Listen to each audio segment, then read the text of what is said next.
Hello दोस्तों, स्वागत है आपका मेरे चैनल सिंग विद तनु में। मेरे चैनल को सब्सक्राइब करें और चैनल के सारे अपडेट सबसे पहले पाने के लिए बेल आइकन को प्रेस करें। और गाना कैसा लगा कमेंट करके ज़रूर बताएं।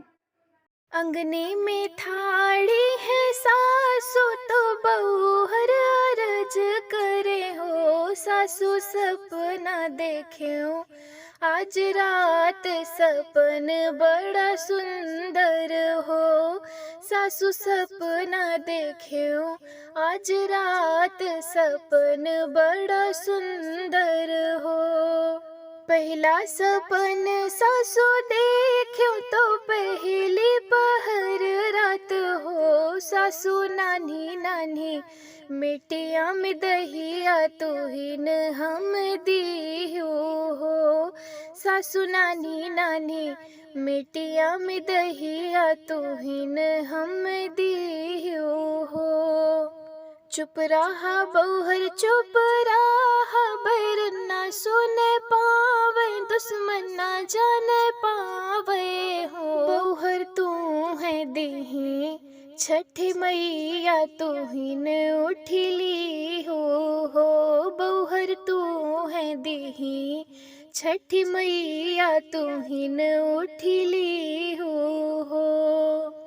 दूसरा सपन सासू देखो तो दूसरी पहर रात हो। सासू हथवा में तीनिया कचौरा तुहिन हम दियो हो।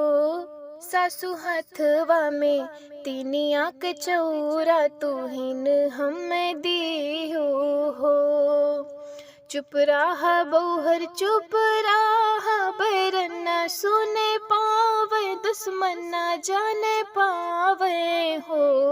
बौहर तू है देही छठी मैया तुहिन उठिली हो। बौहर तू है देही छठी मैया तुहिन उठिली हो। तीसरा सपन सासू देखो तो तीसरी पहर रात हो। सासू भरी गोदिया लेके ललना तुहिन हम दियो हो। सासू भरी गोदिया लेके ललना तुहिन हम दियो हो। चुप रहा बौहर चुप रहा, बैर ना सुन पावे, दुश्मन ना जान पावे हो। बौहर तू है देही छठी मैया तुहिन उठिली हो।